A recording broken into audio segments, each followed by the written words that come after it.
As always, a little book push program. For those of you who haven't, and we get rid of these are still around, you can come and grab one now and then, in half an hour, £2, cash on hand. And then the 3 books that are particularly related to this evening's subject, which is handling the objections and the objector to the gospel. When we say handling, we don't mean like that. Okay, it's just about how we deal with, how we process, how we help those who are asking the questions. So we'll explore that a little bit, but particularly relevant to this evening's subject are these 3 books. So this one, first of all, now that it's been answered, it's actually the first ever full book that I wrote, and it's been one of those books that has just kept on going, and I think it's about 60,000 to 70,000 of these now, it's bonkers. It's basically a starter for 10 for the most frequently asked questions.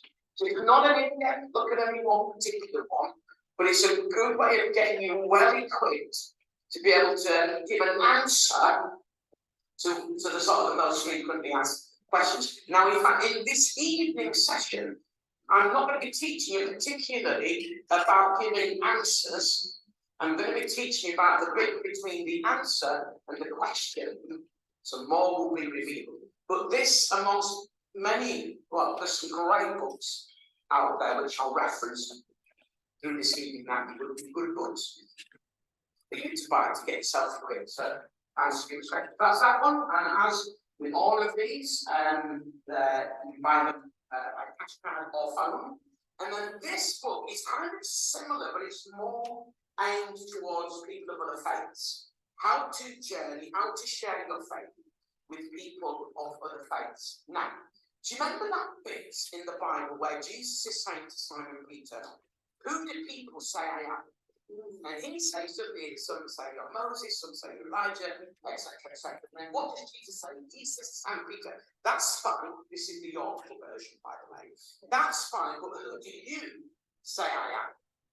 And Simon Peter says, you are the Christ, the Son of the living God. And then what does Jesus say to him? He says to him, blessed are you, Simon, because this has not been revealed to you by flesh and blood, but by my Father in heaven. You are Peter, and upon this rock I will build my church, and the gates of hell will not prevail against it. What was the rock?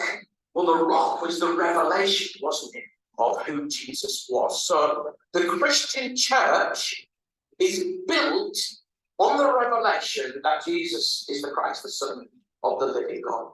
So it comes as no surprise to me that every cult and religion that is established is built on the antithesis of that, the opposite of that, that Jesus isn't the Christ, the Son of the living God.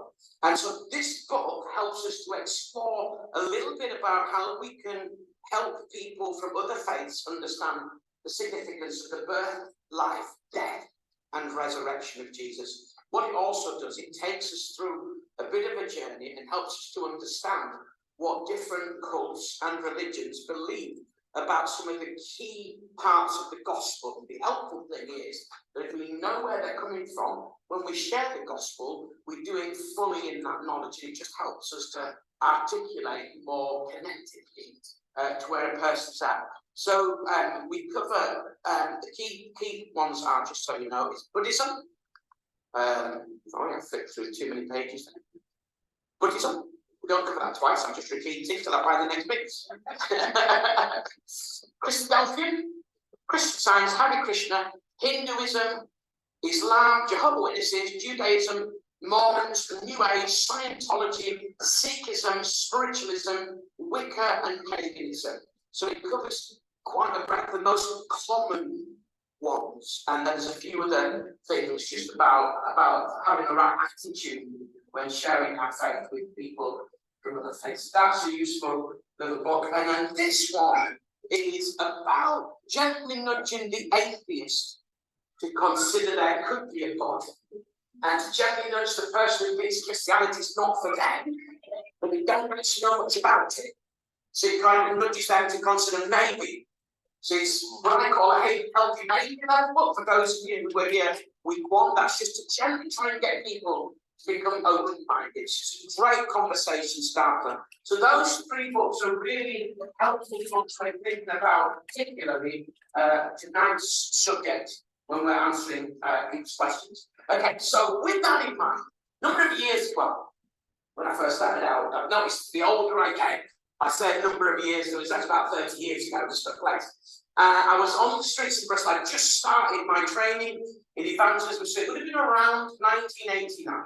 I'm fairly new to the Christian faith at this stage. I became a Christian at 12 years old, and now I'm 18, 19 years old. I was still very young in the faith, very inexperienced, and I'm out on the streets, and I'm sharing the gospel as part of my training. I found myself in one of those conversations. I don't know whether you've found yourself in one of these conversations, though I'm pretty sure you have been in one of these conversations, where somebody's asking you a question, you try to give your answer, and when you're giving your answer, they ask you another question, and you try to give an answer, and when you're giving your answer, they ask you, it goes on for a while. We won't continue with the length, just for the sake of time. But it feels like you just never get a chance to give an answer. You ever found yourself in one of those? It's just so frustrating. And I was young, I was new, so I was getting more and more frustrated. And then this guy said to me, so why did Adam eat the apple? So I said to him, I don't know, it wasn't an apple. And he said, he's not being so picky, which I thought was rich. Because that's all he'd done for the last half an hour.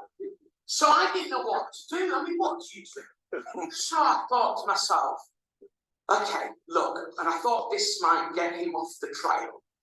I said to him, I tell you what, when I get to heaven, if he's there, I'll ask him. I thought that I'd do it, but he didn't. He said to me, what happens if he's not in heaven, but he's in the other place? And I looked at him and said, then you can ask him.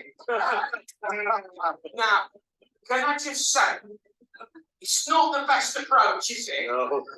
And you'd be pleased to know I've learned a lot since then. But I'm not going to lie, at that particular point, I was quite pleased with myself. But I'm really mature, and I had a lot to learn. But it was that instance, and a number of others like that, that set me on a real pathway and a real journey to try and get better at handling people's questions to the gospel. It's probably still, well, I believe definitely still the number one way you're going to get into a conversation with somebody is through a question. By and large, that tends to be things that give a real impetus. And yet it's the thing that often we're so fearful of, we're so scared about, that may even hold us back from sharing our faith, because we feel the pressure of giving this answer that'll kind of knock it out of the park, a little bit like in a tennis match, and you heard of a passing shot. Well, so often we feel like we've got to come up with this one answer that's like passing shot, but the person can't return. But actually, that's not really what it's about. It's, if anything, it's about having a rally. It's about going backwards and forwards, backwards and forwards, backwards and forwards. There's kind of this thing here, handling objections. It's got a posh word. What is it? Apologetics. Anybody ever heard of apologetics? Okay. One lady actually, I used to say this for a bit of a joke, but a lady actually, when I was teaching on this about 6 months ago, I got back on apologetics. I said, why is that? She did it. It's like we're saying sorry. And we're not saying sorry, quite the opposite. Quite the opposite. What we're actually doing is what the concise Evangelical Dictionary of Theology says, which is a systematic defense or justification of the divine origin and authority of the Christian faith. And I said that without looking at the screen. That's quite classic. You're a habit. Thank you, sir. Thank you very much indeed. One very esteemed distinguished. Obviously, saw the impressive nature of that.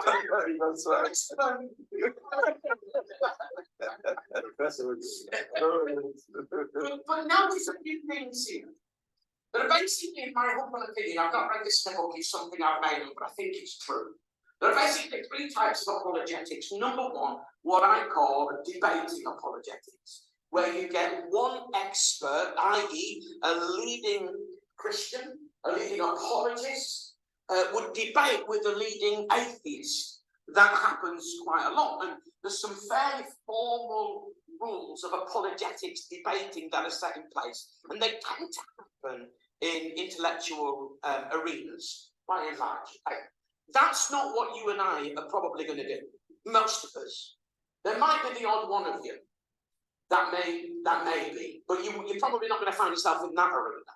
The next kind of level of apologetics is something that I do a fair bit. One or two of you may find yourself in this situation. This is where you take a particular subject like suffering and you present why you feel that it's reasonable to believe in a God of love in a world of suffering. That's a presentation that may then be discussed by other people. But it's not a debate. You're making a presentation and you're not really there, particularly to answer questions. You may be, but it's not a debating thing. That's what I call presentational apologetics. Most of us are not going to do that. What we're looking at tonight is the kind of apologetics that most of us will engage in. And we may engage in it well or badly. I'll let you be the judge of that. But it's what I call conversational apologetics, the kind of apologetics you get involved with when you're chatting with a friend or a couple of friends, and they're asking you questions, and you're trying to give an answer, and they're coming back like this tennis sort of rally thing that I mentioned. And with that in mind, looking at that, we're not therefore talking about you giving a 30-minute presentation that's going to smash it out of the intellectual power. What you are doing, and this is why I think at this point it's really important that we understand more about the person asking the question than the answer that we need to give them. The answer we need to give them is valid, and we'll look and explore a little bit why that's important this evening. But the part we're looking at this evening is that bit in the conversational apologetics. And with that in mind, come with me to this little quotation that I just delivered to you. It's a systematic defense or justification of the divine origin and authority of the Christian faith. So, now a couple of things. Number one, it's systematic. That means, by definition, we've thought about it. And the problem with lots of us, we find ourselves in situations where we haven't thought lots about the questions and the answers. So we get asked the question and we're kind of a little bit on the back foot. We're a little bit shocked. We're a little bit wobbly because we don't quite know where to go with it. So systematic means, by definition, we've thought about it in a bit of detail. And what we're trying to do, we're trying to justify, in other words, show that it's reasonable to believe in God. And particularly that the Christian faith is authentically from God. That's what that problem is. But I want to try and get attention to the word defense. It's a defense of what I believe, not an attack on what they believe. Now, arguably, debating apologetics is going on the offensive, isn't it? They are trying to say what you believe, the Lord of Christian, this is why. But in conversational apologetics, we're trying to defend more what we believe. And I would even, well, I would suggest, I would, nicely but forcibly say, when you're saying, talking to people from other faiths, be very careful about attacking their faith. Really, really careful about it. It's better to defend ours. Now, there are times when relationships are developed, when you can do that a little bit more, but that's rare. Let's defend what we believe in the first instance. Okay, coming back to the quote, it's a defense, not an attack. Really, really important. So, biblically, where is this position? Well, 1 Peter 3:15 is a very, very well-known verse. It's actually a verse that is, in my very humble, yet hopefully mildly scholarly opinion, I think it's often used out of context. So we might say to people, always be ready to tell people about Jesus, because 1 Peter 3:15 says, always be prepared to give an answer to everyone who asks you to give a reason for hope that you have, but do this with gentleness and respect. Okay, so the key word here is always be prepared to give an answer. That word answer comes from the Greek word apologia. And apologia is the word from which we get apologetics. So what this verse is actually instructing us to do is to always be prepared to give a systematic, thoughtful defense or justification of the divine origin and authority of the Christian faith. So everyone who asks you to give a reason for the hope that you have will do it with gentleness and respect. So what it's encouraging us to do is to get better at answering people's questions. But notice that with gentleness and respect. So just look at those couple of key phrases. Always be prepared. That's a challenge, isn't it? Well, let's use tonight as the first step moving forward to get ourselves better prepared. You're probably not going to always be prepared. I'm 35, 36 years into evangelism. There's probably not many new things that are going to come up. So after all these years, I'm fairly well prepared. But there's still times when I go, oh, it's been a while since I've chatted to a Muslim. And I'm not as well prepared. So then I've got to go back to getting myself genned up a little bit. Does that make sense? So in one sense, I don't know if it's something we'll ever fully reach, but it's a good aspiration, isn't it? It's a good aspiration to be there. And it's a kind of a bit of a dynamic live thing that we're always sort of having to tweak it a little bit, brush up on one or two things because we haven't kind of done much in that for a little while. But you know what? Above and beyond, look at that little phrase, but do it with gentleness and respect. Got to be gentle, haven't we? And respectful. And I think that's, for me, that's the springboard of why let's not attack what they believe. Let's just defend what we believe. It doesn't mean we can't ask questions about what they believe. I've got certain things that I know, questions that certain people like Jehovah's Witnesses can't answer. So I might ask those, but I try to do it gently and with respect. And not in an attacking, like, well, you're a Jew, I believe in this. Do you know what I mean? I've seen people talk like that, and I'm thinking, let's just be a little bit nicer. It's not a bad thing, is it? Not a bad thing. So, developing that more why we do it then. Well, I'll ask you a question. Okay? This is a deep theological question. Some of you are going to need to take time to think about this. You might need to break it in small groups. Okay, ready for this? Deep theological significance. Did Adam have a belly button? Adam have a belly button. If you think Adam in the Bible had a belly button, raise your hands.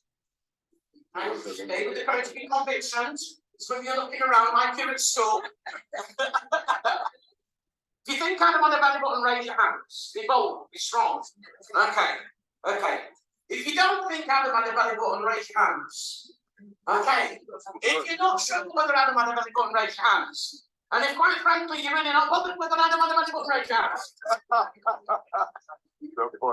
In this place, a number of years ago, I was in Bristol. It was around the same time as why did Adam eat the apple conversation. It was yet another conversation that shaped me moving forward. I'd improved a little bit now. I'd stopped feeling about people's questions, why on earth are you asking me that? And even if I did think it outside, I was very professional. Whereas in the early days, I am laughing my face off. So I'm on the streets, and this guy says to me, there's a question mark that's been plaguing me for years. I'm thinking, it's suffering one, isn't it? It's clearly the suffering one. It's been plaguing, I mean, that's a strong word, right? It's been plaguing you for years. You're coming in with the suffering one. So I'm starting to load all the argument. I'm getting the cults moving, loading all the logic in place, bracing myself. I said, okay, what is it, sir? He said, here it is. Did Adam have a belly button?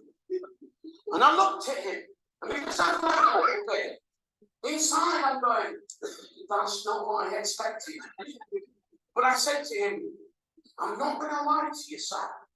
I've never been asked that question before. And I'm not going to lie to you lot. I've never been asked it since either. But I could see that for him. Bizarrely, I thought, but for him it was really, really important. I said to him, look, I've never even thought about this. Give me a few moments and I'll give you my humble opinion. I said, but to the best of my knowledge, it's not really very clear in the Bible. I mean, it's not even in the Message translation. You can't find it there, it's not anywhere, to be honest with you. So I'm thinking, right, what's the logic here? There's no chapter and verse. So I said, okay, here's my answer for what it's worth. I don't think Adam had a belly button. And the reason is because he wasn't born of natural means. That's the only reason that I can give. And he thanked me. He said, do you know what, Mark, I thank you. He said, not necessarily because I think your answer's fantastic, though I do. He said, I actually think your answer makes a lot of sense. He said, but thank you for the way you treated the question and the way you treated me. See, he said, I've got a lot of Christian friends. I've had lots of conversations about them. They've tried to get me to read the Bible. They've started me at Genesis. Never started anybody at Genesis. When somebody's not a Christian and they're exploring the Bible, just get them into Jesus. Mark's Gospel, it's the shortest, the most dynamic. Get them into reading Mark's Gospel. Study it with them if they're really interested. Rico Price from Christianity Explored, who was here on the second week, has done a great thing around Mark's Gospel. But he started and he read Genesis, and every time he got to the creation story, he got this question, and he'd ask these questions, and they laughed at him. And what that had done, that had built up some emotion in him. It had built up within him that he was stupid, but yet he got this question. And so he said to me, when you answer my question, Mike, you treated me seriously. Thank you so much. It was that day that I continued to learn lessons, sometimes through failures in the first instance, that one, and my own success. So I was happy with that one. Another day it might be a failure again. But that day I learned a really important lesson. That however crazy somebody's question might be, if it's somebody's question, I'm going to do my best to answer it. And I think he gave you a bit of respect. We went on and had something like an hour's conversation. And we got to talking about Jesus. He didn't come to Christ on that day, but he left in a brilliant way. I think we journeyed with him a little bit. And there's an interesting verse here in Mark 12:28, where Jesus is answering publicly somebody's questions. And an expert in the law is watching Jesus and he's thinking, wow, he's giving really good answers here. I wonder what he thinks about this. So it says in Mark 12:28, noticing that Jesus had given them a good answer, he asked, what was it that he asked? Jesus, out of all the commandments, which is the greatest? Because that in the day, particularly in the Jewish culture today, was the most asked question. It was the hot potato. It was the suffering question of the day in that culture. And so what's happening here is this guy's going, he's doing really well answering those questions. I wonder what his thoughts are on the big ones, on the really important ones. It's been my experience in my own personal evangelism with my friends, and I spent a lot of time doing it, that if I take time to answer their questions, and sometimes it's the same questions, coming back all the time, but if I can take time to be really serious about their questions, treat them with gentleness and respect, and however many times somebody's asked me about where can you get his wife from, I'm going to treat their question with sincerity and respect, because we always seem to think they're just trying to trip us up. We'll explore that a little bit later on, but let's work on giving some good answers, because I think you might just find, certainly from my experience, by working on giving good answers for those, it's going to open up more opportunities for deeper questions. Another example here, you see Paul reasoning in synagogues with the Greeks and the marketplace with the Muslims. So there's certainly good precedence. And the reason I'm trying to build a bit of a biblical case for the other stuff that we have or will look at is because I think sometimes, and particularly in Pentecostal circles, we downplay the need to get good at answering people's questions. We see it as something that we shouldn't really get involved with. But if you're serious about going on a journey with people, we need to get better at answering their questions. I think it connects on different levels. When we share our testimony, there's an emotional dynamic as well as a spiritual dynamic, because we're sharing our story, and particularly if you develop what we looked at last week, that whole theme side, you take people on quite an emotional journey, you let them into your life so that they can see the change. So there's the emotional plus the spiritual. The will is the Holy Spirit with the scriptures. That's why we need to be praying, as we've done a few times. We'll do some more times. Lord, help us to be holy before you, be full of the Spirit, and allow your Spirit to work through us, because the Holy Spirit, with the Word of God, is what's going to motivate and nudge people's will. Well, their mind, emotions, and wills. What's the mind? It's the reason. It's the engagement. Now, don't you find sometimes yourself, being as a committed Christian, when you're maybe struggling, facing challenges, maybe a bit wobbly in your faith, maybe a bit weak, maybe you're dealing with some doubts, what do you find yourself doing? Reasoning things, don't you? So in your own mind. And the Bible places a lot of emphasis, doesn't it, on the mind, even like the helmet of salvation. So we know that the mind is quite an important thing. And so that's why I think there's a need to engage with people intellectually as well. So how do we do it? That's what we want to know. How do we actually do this stuff? Well, we're going to spend a few minutes looking at that now, and then we're going to break in our traditional way. Traditional, but a few weeks in, it's already traditional. Again, we're going to break for our hot tasty beverage, and it's an opportunity to come and chase from the shop here. Obviously, at the end, it's still open as well. But we're just going to start this bit, and then we'll have a break and carry on with it. So, how do we do it? So the first thing that I want to suggest to you we need to do is to question the question. Now, I don't mean like what politicians do. Okay, that's not what I'm talking about. Don't assume that when somebody asks you a question, and sometimes it's a statement, isn't it, rather than a question, don't assume that it's an intellectual question or statement always. So, for example, if somebody asks you about suffering, and your default is to unpack the first 3 chapters of Genesis about free will, that may be biblically accurate. It may be a brilliant scholarly piece, but if they're asking that question because somebody in their family has died that week, then an intellectual answer is not what's needed. So I always work on the basis that if it's an intellectual question or statement, an intellectual answer.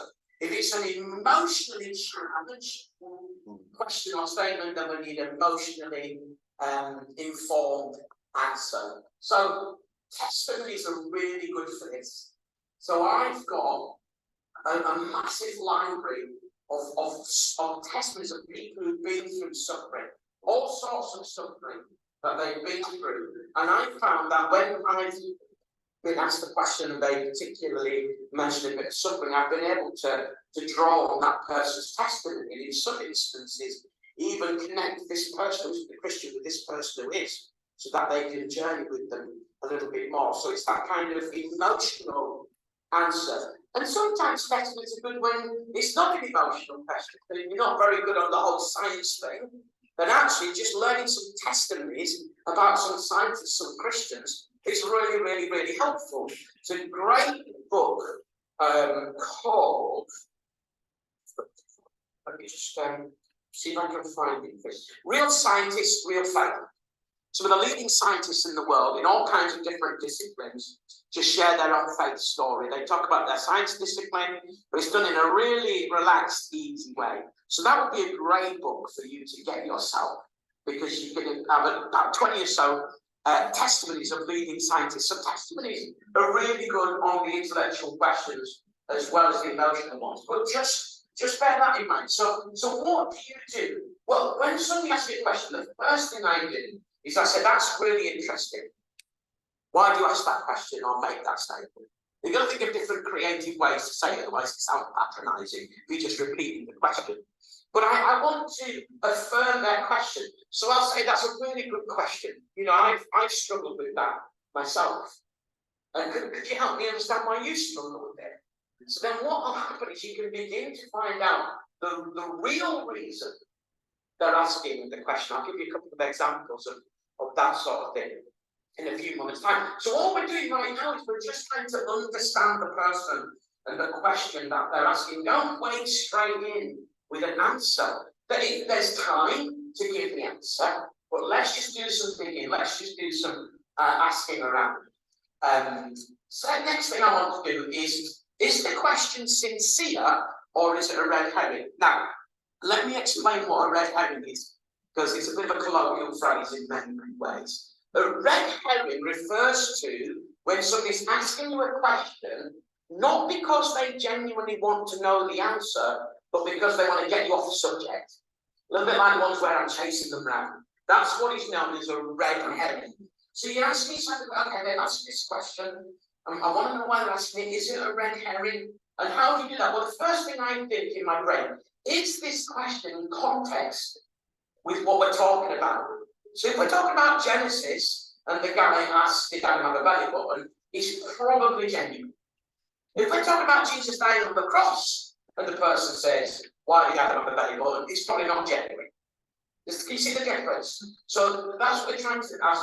Linked with this, the one that I mentioned earlier, is the person just firing questions at you all the time. So this is what I do. I find myself in that instance. I'll say, hey, look, I'm really happy to answer all or one of your questions, but I wonder whether you give me the time to actually answer.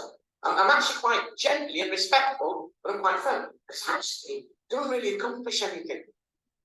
It really, really doesn't. So, and then I might go on to say something like, if I could give you the answer to one of all of those questions, maybe a bit short for time, if I could give you the answer to one or all of those questions, that would be the biggest question, that would make you a little bit more open-minded to it all. If I could give you a decent answer, which question would it be? I'm not going to try and say to them, if I could answer your question, it may become a Christian. Number one, because that's trapping them, and that's not what we're about. Number two, they might just close down anyway. So I want to remember, everything is about conversation and dialogue and journey. And so often I find that the person will give me a particular question that might be the one. And what's great about that is you can then say, hey, look, another time, how about me for coffee, looking at some of the other ones? So it's this kind of journey all the time, walking with people. So it's best to just find a question with you. And what's the tone? What's the tone that a person's asking the question with? Do you feel like a bit of an edge to it? Is there a little bit of a sort of a stroppiness to it? Is there a sarcasticness to it? Is there an arrogance to it? But all the while making sure that you're not the one creating the arrogance, the sarcasm, the edge, because you've got that as well. It's just that you only see it better in other people, don't you? Or see it worse in other people, rather. So yeah, so these are really bad things. And then the next thing that we want to do, and with this we're going to break. Now about beverage, we're going to push the question to its logical conclusion. Now this is a bit of a learned art, so I'm going to give you some examples of it for you to go away and to begin to think through. That's it for the first half. It's quarter till. We always take about a 10-minute break max. So you can grab your hot, tasty beverage and then return to your seat. Then we'll continue. And I'll try and finish for halfway. We did get around about 10 past. So it's a few minutes over, if that's okay. If you need to go